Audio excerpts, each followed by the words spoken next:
모습은 보고 또 봐도 매력적이구나라는 생각이 듭니다.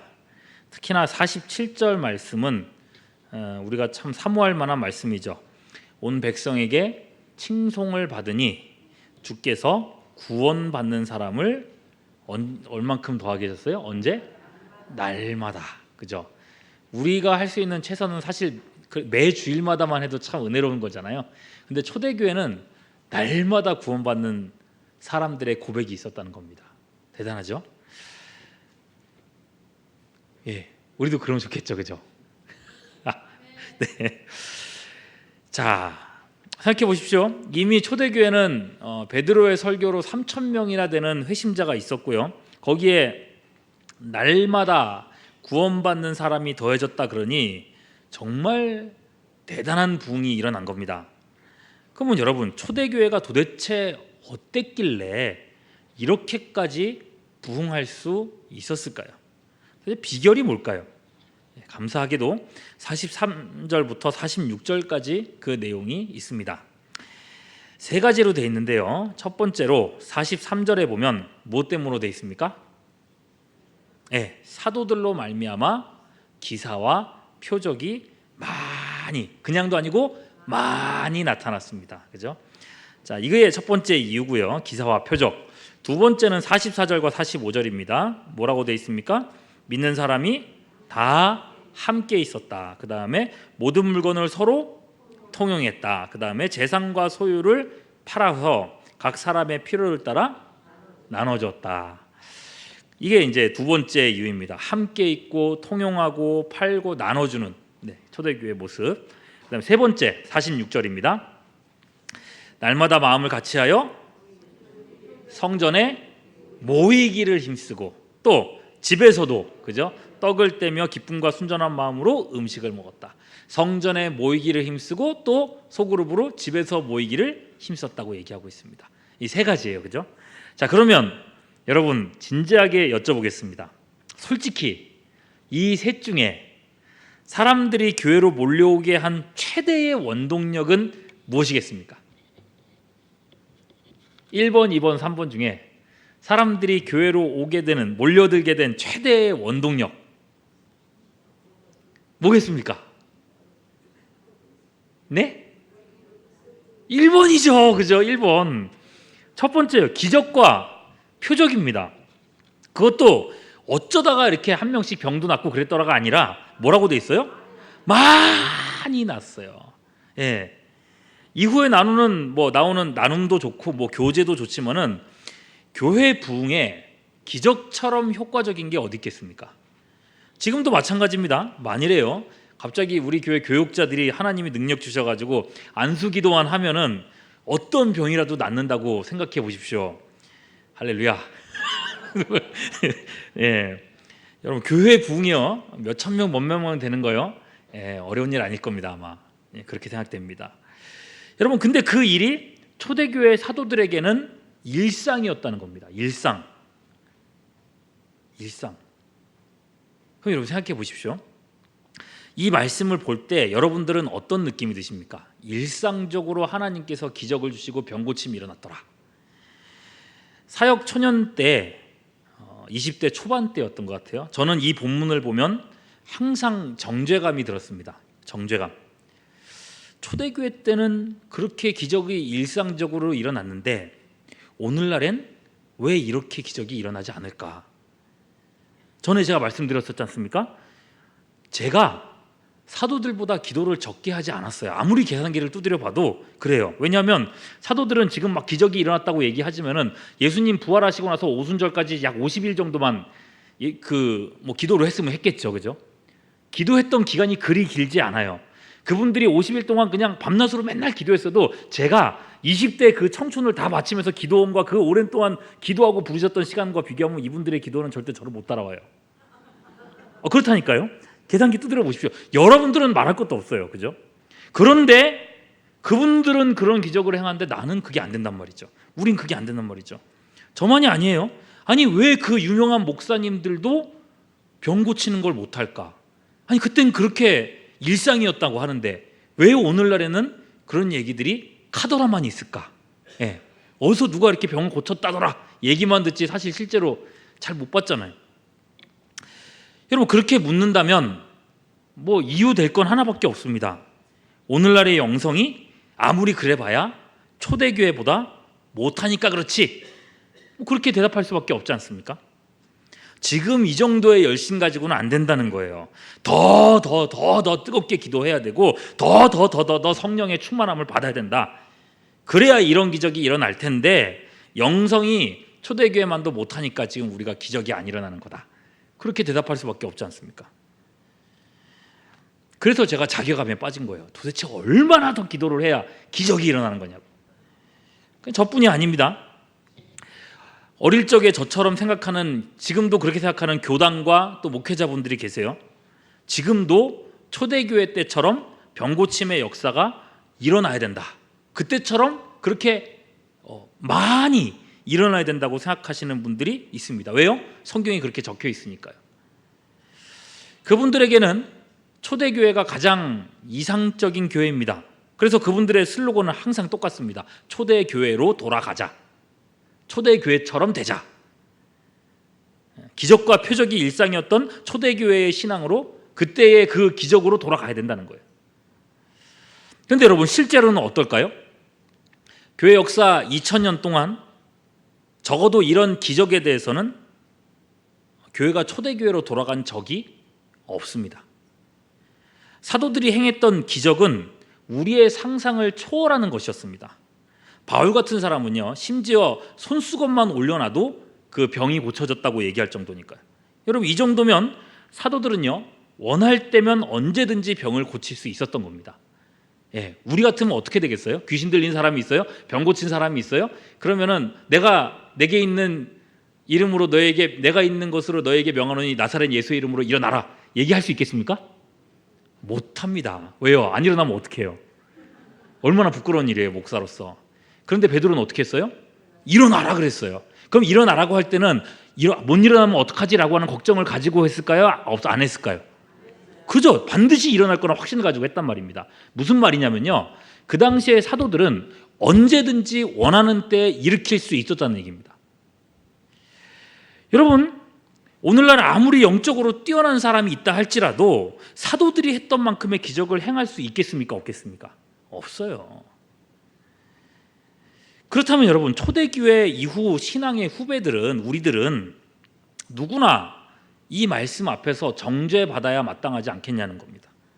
성경의 기준은 이만큼 병을 고칠 수 있을 정도로 영성이 뛰어나야 한다는 건데, 그래서 당연히 그만큼 병이 고쳐지기도 하고 그런 기적이 일어나고 그것 때문에 부흥이 일어나야 하는 건데, 이후의 성도들은, 그리고 목회자들은 그렇지 못하니 얼마나 하나님 앞에 게으르고 나태하냐는 거죠. 그렇게 생각할 수 있지 않겠습니까? 그럼 여러분, 이런 관점이 옳겠습니까? 안 옳겠습니까?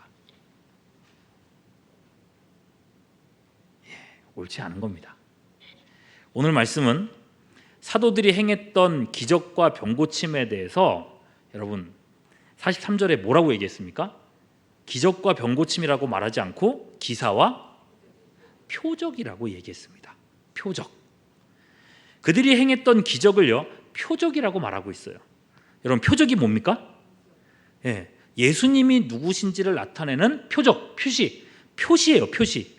손가락이에요. 예수님 이분입니다. 기적은 예수님을 가리키는 하나의 표시판이라는 거예요. 그러니까 여러분, 병고침이 핵심이 아니에요. 이 손가락이 핵심이 아니에요. 병고침을 통해서 그 치유하는 분이 누구신가를 나타내는 계시, 하나님이 누구신가를 나타내는 계시 사건, 그것이 병고침의 핵심입니다. 사도들은 예수님의 죽으심과 부활을 목격하고 또 증언한 사람들입니다. 그리고 그 증언을 통해서 최초의 교회가 창설됐죠. 기독교 교리에서는 이 사도들을 교회의 창설 직원이라고 부릅니다. 누구라고 부른다고요? 창설 직원. 에베소서 2장 20절, 너희는 사도들과 선지자들의 터 위에 세우심을 입은 자라. 그리스도 예수께서 친히 모퉁이돌이 되셨느니라. 여러분, 사도들이 교회의 터입니다. 창설 직원이라는 말은 처음에 세운 사람들이잖아요. 그러니 여러분, 창설 직원은 창설할 때만 있으면 됩니다. 더 이상 필요가 없어요. 그래서 오늘날에는 사도라고 하는 직분이 없는 겁니다. 여러분, 사도의 특수성이 여기에 있습니다.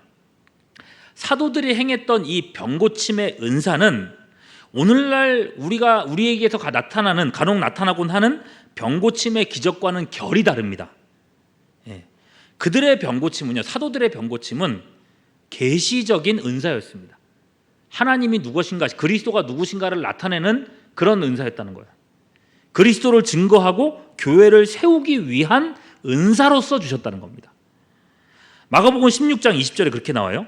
제자들이 나가 두루 전파할세 주께서 함께 역사하사 그 따르는 무엇으로요? 표적으로 말씀을 확실히 증언하시니라.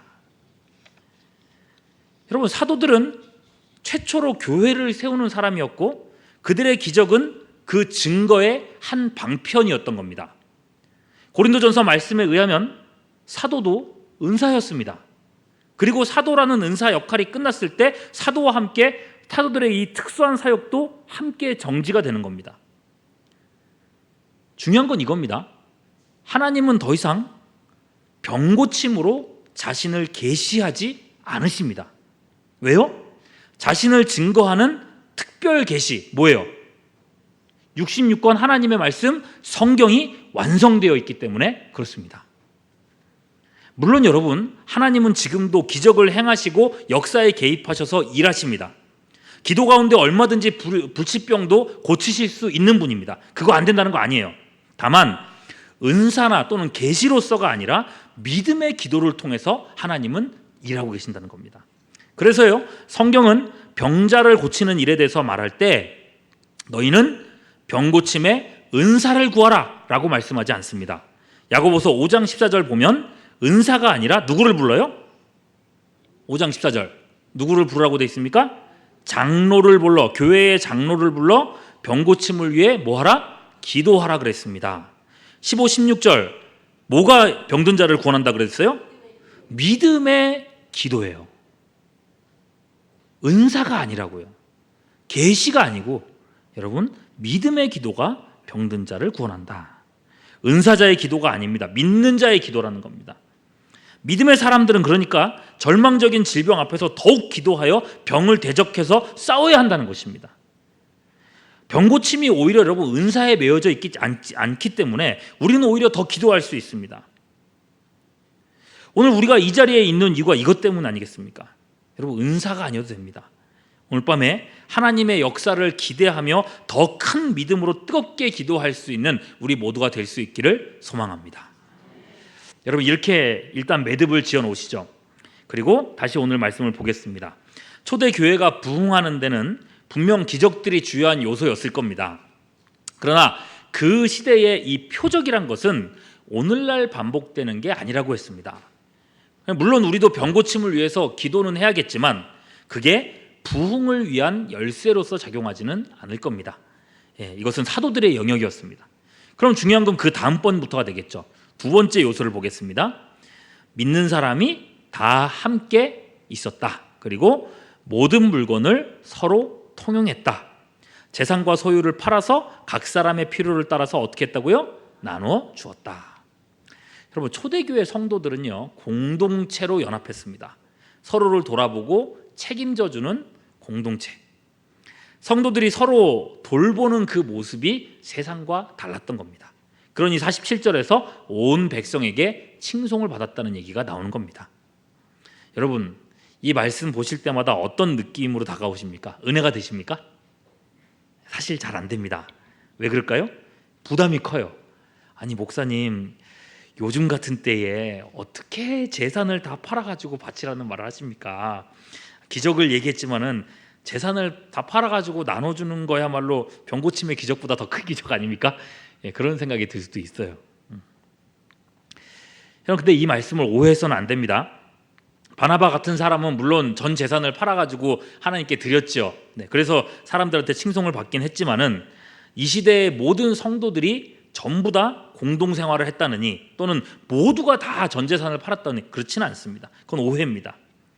오늘 읽은 말씀에 함께 있었다, 통용했다, 소유를 팔아 나눠줬다 하고 하는 이 단어들은 헬라어에서 미완료라고 하는 동사로 되어 있습니다.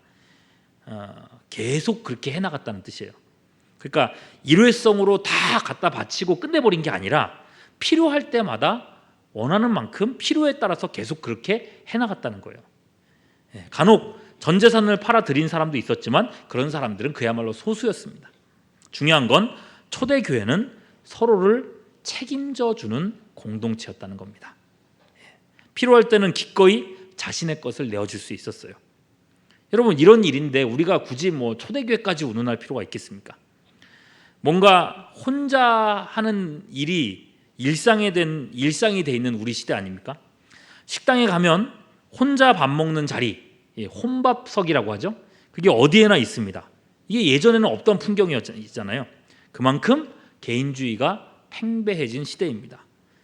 사람들은 고독 속에 살아가고 있습니다. 심지어 어떤 식당에서 앉아 있는데 두 사람이 앉아가지고 카톡을 해요. 요새는 기본적으로 식당 가서 자리에 앉으면 다 핸드폰 다 켜잖아요. 이러고 있잖아요, 그죠? 식당을 안 가보셨군요. 네. 그럼 다 이러고 있어요. 일단 기본적으로 가면 폰부터 들고 다 이러고 있어요. 4명이 앉으면 4명이 다 이러고 있어요. 근데 어떤 사람들은 보면요, 막 하면서 키득키득 웃으면서 이렇게 카톡을 하고 있어요. 그런데 보니까 둘이 앞에 있는 사람하고 둘이서 카톡을 하고 있는 거예요. 예. 앞에 있는 사람은 뭐 하면 돼요? 말로 하면 되잖아요. 근데 말로 못하고 카톡으로 해요. 그게 더 쉽거든. 여러분, 대화가 안 돼요. 관계가 안 돼요. 예. 누가 어려움 당했다 그러면은 댓글 달고 좋아요 이런 거 누를 줄 알아도 발벗고 돕는 사람이 없는 그런 시대를 우리는 살고 있습니다. 그럼 이런 외로움의 시대에 사람들의 마음은 점점 더 이렇게 피폐해져 가고 있는데 진정한 대안은 어디 있습니까? 교회에 있다는 겁니다. 책임져 주는 공동체, 그 본래의 모습으로 돌아갈 때에 우리는 오늘날 같은 시대에 다름과 감동을 줄 수 있다는 것입니다. 최근 담임 목사님 설교 때 계속 강조하시는 내용이 이거잖아요. 나눔. 올해 주제 나눔. 여러분, 교회 안에 어려움 당하는 사람이 없는가 살펴보시기를 바랍니다. 아픈 지체들이 있지는 않은가. 암으로 투병하는 사람들도 있고요. 사업이나 자녀 문제로 고민하는 가정들이 있지 않은가. 그들을 보고 돌아보고 기도해 주시길 바랍니다. 혹 가능하다면 작은 물질적인 도움도 좋을 것 같습니다. 여러분, 할 수 있지 않습니까? 여러분, 이런 교회에 주님은 구원받는 사람을 더해 주신다고 하시는 겁니다. 세 번째는요, 날마다 마음을 같이하여 성전에 모이기를 힘쓰고, 또 어디서요? 어디서 모였어요? 집에서 떡을 떼며 그렇게 음식을 먹었다 했습니다. 자, 성전에 모이는 것은 어떤 그룹이에요? 큰 대그룹이죠. 그렇다고 한다면은 집에서 떡을 떼는 것은 어떤 그룹이에요? 소그룹입니다. 대그룹과 소그룹 모임의 활성화입니다. 여러분, 은혜 받은 사람들 특징 보면요, 여러분들께서도 처음에 은혜 받았을 때 생각해 보세요. 제일 큰 특징은 뭐냐면은 자꾸 모이고 싶어해요. 만나는 게 기쁨이에요. 그죠? 이때 얼마나 여러분, 이 사람들이, 초대교회 사람들이 은혜가 컸으면은 사람들이 언제 모였다고요? 날마다. 그죠? 날마다 매일 성전에 갔다고 합니다. 시간만 남은 교회에 갔고 시간만 내면 이 공예배에 참석했다는 겁니다. 그러니까 여러분, 그 당시에는 또 주일이 와? 또 예배야? 무슨 얼마 전에 예배인데 또 예배야? 3일 전에 예배였잖아. 그런 게 아니고요. 주일 아직도 멀었어? 벌써 주일이 끝났어. 다음 주일 언제 오지? 여러분, 이런 느낌이었다는 겁니다. 여러분, 이것이 진정한 하나님과의 관계 회복이죠. 여러분, 하나님은요, 예배를 통해 자기 백성과 만나 주십니다. 예배 없이 하나님과의 관계 회복 없습니다. 그럼 여러분, 이 초대교회의 모습을 생각해 보십시오. 우리 교회가 그럴 수 있기를 바랍니다. 예배가 뜨거워지는 우리 교회가 될 수 있기를 축원합니다. 예배가 기대되는 우리 교회가 될 수 있기를 축원합니다. 그리고 예배가 채워지는 우리 교회 되기를 축원합니다. 여러분, 그런 모임, 대그룹 예배가 회복된 모임, 그런 대그룹 모임뿐만 아니었어요. 여러분, 생각해 보십시오. 초대교회 교인 몇 명이었다고요? 지금 이 당시에? 적어도 3,000명입니다. 날마다 더해졌으니까 그보다 더 많았겠죠. 3,000명이에요. 여러분, 우리 교회 몇 명일까요? 1,000명입니다. 1,000명 넘죠? 애들까지 하면요. 1,000명 넘는 사람들이 있어요. 서로 막 잘 알고 그럴까요? 모릅니다. 네, 서로 아는 사람, 오래 이렇게 우리 교회 초창기 멤버부터 계셨던 분들도 요새 온 사람들 보면은 잘 모르는 경우 많습니다. 네, 1,000명만 돼도 모르는 사람 많아요. 그럼 여러분, 초대교회, 아무리 초대교회라고 해도 3,000명이면 서로 알까요? 모를까요? 몰라요. 그죠? 모르는 사람들이 더 많았습니다. 그래서 오늘 말씀에는 대그룹 성전 예배뿐만 아니라 뭐가 생겼어요? 소그룹, 집에서 떡을 뗐다는 말이 나오는 겁니다. 근데 이게 원문을 보면요, 한 집에서 모두가 모인 게 아니라 카타 오이콘이라고 해서 집집마다, 이런 말로 되어 있어요. 집집마다 사람들이 구역으로, 전도회로 우리 집으로 오라고 초대하고 음식을 대접한 겁니다. 함께 먹는 것이 기쁨이었습니다. 항상 모여서 예배하고 하나님 찬양하고 교제하는 것. 그러면서 어려움 당한 사람 보면 위에서 기도하고 도움을 채워주고, 그게 세상 사람들 보기에 너무 부러운 거예요. 그게 너무 아름다워 보이는 거예요. 야, 나도 저기 가고 싶다. 지금도 보면요, 이제 동기들이나 이렇게 친구들 보면, 부흥하는 교회들 보면은 소그룹이 잘 되더라고요. 소그룹이 자기 집 공개하고 다음 우리 집에 빨리 오라고 얘기하고 식탁 교제하고 초대하고, 여러분 먹는 거 그렇게 잘하는 교회가 참 부흥하는 것 같습니다. 여러분 그런 모습에 온 백성들이 칭송했고 하나님께서는 구원받는 자들을 날마다 더하게 하셨다라고 말씀하고 있는 것입니다. 여러분 이것이 초대교회 부흥의 열쇠였습니다. 공동체. 여러분 교회의 헬라어 원문을 보면요, 교회의 뜻이 에클레시아라고 하는데 부름을 받은 사람들의 모임입니다. 모임. 교회의 본질은요, 모임이에요. 모임이 잘 되는 공동체를 하나님이 채워주시는 겁니다. 구원받는 자들을 더해주신다. 이건 하나님의 역할입니다. 그럼 우리는 우리의 일을 해야 되지 않겠습니까? 서로의 형편을 돌아보고 채워주고 서로를 위해서 뜨겁게 기도하는 우리가 될 수 있기를 소망합니다. 그리고 대그룹 예배와 소그룹 모임의 즐거움을 회복하는 우리 교회가 될 수 있기를 소망합니다. 그렇게 파편화된 이 세상 속에 하나님의 대안을 보여줄 수 있고 주님께서 구원받는 사람들을 보내주실 수 있는 부흥의 교회가 될 수 있기를 주님의 이름으로 축원합니다. 기도하겠습니다. 지금도 또 오늘도 우리와 함께 하시는 성령님, 오늘 우리 안에 충만하시옵고 연약한 우리의 믿음을 도와주시며 우리의 기도의 문을 활짝 열어주사 기도의 능력을 맛보게 하여 주시옵소서. 파편화된 세상 속에서 우리 교회가 연합의 그 달콤함을 나누기 원합니다. 서로를 돌보고 서로를 책임지며 그런 연합 속에서 예배하고 기쁨의 교제를 누리게 하여 주시옵소서. 이 시간 함께 기도하려고 합니다. 우리의 기도 가운데 역사하시기를 간구하오며 우리 구주 예수 그리스도의 이름으로 기도하옵나이다. 아멘. 이 시간 함께 찬양하실 때 주가